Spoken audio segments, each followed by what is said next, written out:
അതായത് ഒരു സാധനം വാങ്ങിയപ്പോൾ എനിക്കുണ്ടായിട്ടുള്ളൊരു ദുരനുഭവമാണ് ഞാൻ നിങ്ങളുമായിട്ട് പങ്കുവയ്ക്കുന്നത്. ഞാൻ നെസ്റ്റോ എന്ന് പറയുന്ന ഒരു സ്ഥലത്തു നിന്ന് ഞാനിപ്പോൾ ഒരു വാച്ച് വാങ്ങി. വാച്ച് ഇലക്ട്രിക് വാച്ചാണ്. അത് ഓണത്തിൻ്റെ, അതായത് ഓഗസ്റ്റിലാണ് വാങ്ങിയത്. അത് ഏകദേശം 999 രൂപയാണ്. ഓഫറിൽ വെച്ചിട്ടുള്ള വാച്ചായിരുന്നു. Electric watch. അത് ഇപ്പോഴത്തെ ഒരു ന്യൂജൻ, എന്താ പറയുക, എല്ലാവരും ഏറ്റവും കൂടുതൽ ഇഷ്ടപ്പെടുന്ന സ്മാർട്ട് വാച്ചാണ്. അപ്പോൾ ആ ഒരു സ്മാർട്ട് വാച്ചിനെ ഞാൻ മുമ്പ് വാങ്ങിയിരുന്നു, പക്ഷെ അത് കംപ്ലൈൻ്റ് ആയ കാരണം ഇതിപ്പം രണ്ടാമതൊരു ഓഫർ കണ്ടപ്പോൾ അങ്ങനെ വാങ്ങി. അപ്പോൾ അങ്ങനെ വാങ്ങി ഹസ്ബൻഡ് കൊടുക്കാം എന്നൊക്കെയുള്ള ഒരു ഉദ്ദേശത്തിലാണ് വാങ്ങിയത്.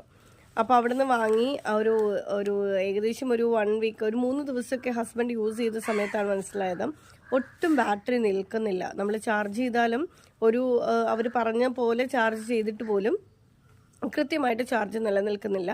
ചാർജ് നിൽക്കുന്നില്ല. അത് എത്ര തന്നെ നോക്കിയിട്ടും ചാർജ് നിൽക്കുന്നില്ല.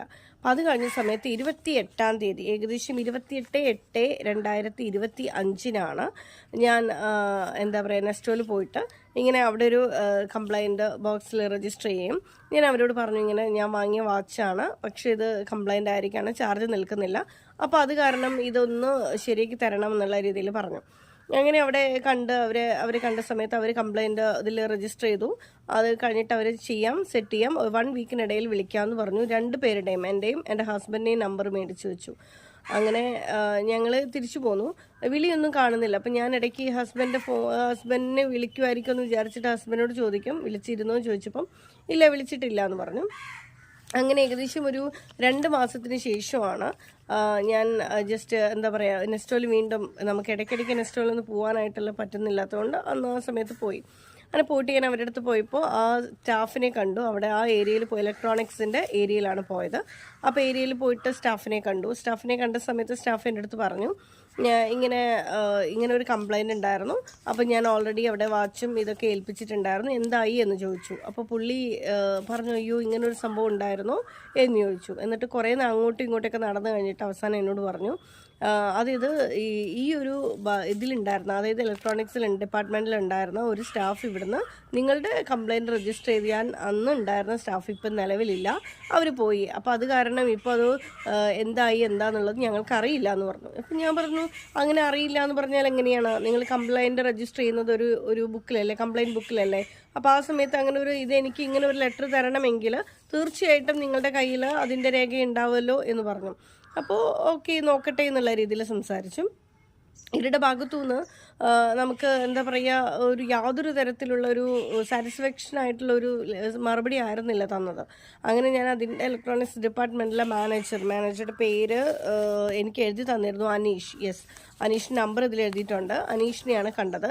അനീഷിനെ കണ്ട് സംസാരിച്ച സമയത്ത് അനീഷ് പറഞ്ഞു ഇതെന്താണ് എന്നൊക്കെ ചോദിച്ചു. അവരടുത്ത് പിന്നെ ആ ഒരു സ്മാർട്ട് വാച്ച് നോക്കിയ സമയത്ത് അത് അതേപോലെ വെച്ചിരിക്കുകയാണ്. അതായത് നിങ്ങൾ ആലോചിക്കണം, ഓഗസ്റ്റിൽ വാങ്ങിയ സാധനം 2 മാസം കഴിഞ്ഞിട്ടും ഈ ഒരു സെപ്റ്റംബറിൽ പോകുന്ന സമയത്തും ഒക്ടോബറിൽ പോകുന്ന സമയത്തും നമ്മൾ കാണുന്നത് എന്താണ്, അത് അതേപോലെ പെട്ടി അങ്ങനെ തന്നെ വെച്ചിരിക്കുകയാണ്. അത് യാതൊരു തരത്തിലുള്ള മാറ്റവും വരുത്തിയിട്ടില്ല, നന്നാക്കുകയും ചെയ്തിട്ടില്ല. അപ്പം ഞാൻ അവരുടെ അടുത്ത് പറഞ്ഞു, ഇത് വളരെ മോശമായിട്ടുള്ളൊരു പരിപാടിയാണ്. അപ്പോൾ അവർ സോറിയൊക്കെ പറഞ്ഞു. ഞാൻ പറഞ്ഞു, എനിക്ക് സോറി അല്ല വേണ്ടത്. നമുക്ക് ഒരു സാധനം വാങ്ങിക്കുമ്പോൾ, ഒരു കൺസ്യൂമറിനെ സംബന്ധിച്ചിടത്തോളം ഒരു സാധനം വാങ്ങിക്കുമ്പോൾ അതിനൊരു വാല്യൂ ഉണ്ട്. അപ്പോൾ അത് തിരിച്ചു തരിക, അല്ലെങ്കിൽ ഒരു കോൾ വിളിച്ചിട്ട് നിങ്ങൾ മറുപടി പറയുക എന്നുള്ളത് നിങ്ങളുടെ ഉത്തരവാദിത്വത്തിൻ്റെ ഭാഗമാണ്. ഇറസ്പോൺസിബിളായിട്ട് ബിഹേവ് ചെയ്യരുത് എന്ന് തന്നെ പറയേണ്ടി വന്നു.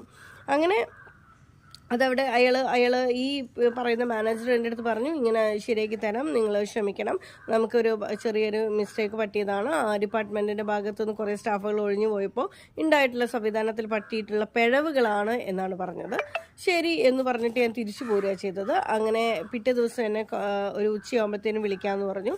2 ദിവസം കഴിഞ്ഞിട്ടാണ് വിളി വന്നത്. വിളി വന്നപ്പോൾ ഇങ്ങനെയാണ് പറഞ്ഞത്, അതെ, നിങ്ങൾ ഈ വാച്ചിന് കംപ്ലൈൻ്റ് ഒന്നുമില്ല, ഈ വാച്ച് നമ്മൾ 2 ദിവസമായിട്ട് നമ്മളിതിൽ ചാർജിലിട്ട് നിൽക്കുവാണ്, പക്ഷേ ചാർജറിന് യാതൊരു പ്രോബ്ലംസും, ചാർജൊന്നും തീരെ പോകുന്നില്ല, ചാർജ് കാണിക്കുന്നില്ല, ചാർജ് 100% കാണിക്കുന്നുണ്ട്, ഇതിൽ യാതൊരു തരത്തിലൊരു മിസ്റ്റേക്കും വരുന്നില്ല എന്ന് പറഞ്ഞു.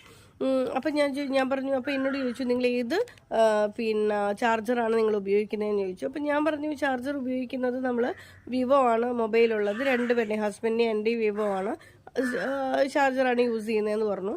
അപ്പോൾ അവരെന്നോട് പറഞ്ഞൊരു കാര്യം, അതാണ് എന്നെ ഈ ഒരു വീഡിയോ ചെയ്യാൻ എന്നെ പ്രേരിപ്പിച്ചതെന്ന് ഞാൻ നിങ്ങളോട് പറയാം. എന്നോട് പറഞ്ഞത് ആപ്പിൾ ഐഫോണിൻ്റെ ചാർജർ ഉപയോഗിക്കൂ, ആ ചാർജർ ഉപയോഗിച്ചാൽ മാത്രമേ ഉള്ളൂ നിങ്ങൾക്ക് ഈ ഒരു വാച്ചിൽ നിങ്ങൾക്ക് ചാർജ് നിൽക്കുകയുള്ളൂ എന്നുള്ളത്. നിങ്ങളെല്ലാം ആലോചിച്ച് നോക്കണം. ഒരു 999 രൂപയുടെ വാച്ചും വാങ്ങി, ഇനി ആ വാച്ചിന് വേണ്ടിയിട്ട് ഞാൻ 3000-4000 രൂപ കൊടുത്തിട്ട് ആപ്പിൾ ഐഫോണിൻ്റെ ചാർജർ മേടിക്കണോ ഞാൻ? എന്താണ് ഇതിൻ്റെ അടിസ്ഥാനം എന്നുള്ളത് എനിക്ക് മനസ്സിലായില്ല. നിങ്ങൾക്ക് മനസ്സിലായെങ്കിൽ എനിക്കൊന്ന് പറഞ്ഞു തരണം. കാരണം എന്താണെന്ന് വെച്ച് കഴിഞ്ഞാൽ നമ്മളൊരു കൺസ്യൂമർ ഒരു സാധനം മേടിക്കുമ്പോൾ അറ്റ്ലീസ്റ്റ് അതിനൊരു റെസ്പോൺസിബിലിറ്റി ഉണ്ടായിരിക്കണം. 2 മാസം കഴിഞ്ഞ് അന്വേഷിച്ച് വരുമ്പോഴും ഇത് തന്നെയാണ് മറുപടി എങ്കിൽ നെസ്റ്റോ പോലുള്ള ഇത്തരത്തിലുള്ള വൻകിട ഒരു സ്ഥാപനങ്ങളിൽ നിന്ന് ഇത്തരത്തിലുള്ളൊരു മനോഭാവം ഉണ്ടാവുക, അല്ലെങ്കിൽ ഇത്തരത്തിലുള്ളൊരു ഒരു വ്യക്തിയുടെ അല്ലെങ്കിൽ ഒരു കൺസ്യൂമറിന് യാതൊരു പ്രൊട്ടക്ഷനും നൽകാത്ത രീതിയിലുള്ളൊരു മനോഭാവം സ്വീകരിക്കുക എന്ന് പറയുന്നത് വളരെ മോശമായിട്ട് തോന്നി. നിങ്ങളുടെ മറുപടി അതിനേക്കാൾ മോശം. ഒരു ആൾ വന്ന് ചോദിക്കുമ്പോൾ അതിന് ലഭിക്കുന്ന മറുപടി എന്ന് പറയുന്നത് അതിലും വലിയ മോശം. എന്നിട്ട് അവസാനം പറയുന്ന മറുപടി എന്താണ്? ആപ്പിൾ ഐഫോണിൻ്റെ മൊബൈലിൻ്റെ ചാർജർ ഉപയോഗിച്ച് കഴിഞ്ഞാൽ നിങ്ങളത് വാങ്ങിക്കും. എനിക്കിനി ആ സാധനത്തിൻ്റെ ആവശ്യമില്ല. ഞാൻ ആ 999 രൂപ പോയി എന്ന് ഞാൻ വിശ്വസിക്കുന്നു. എനിക്കതിൻ്റെ സാധനം വേണ്ട. അപ്പോൾ താങ്ക് യു സോ മച്ച്.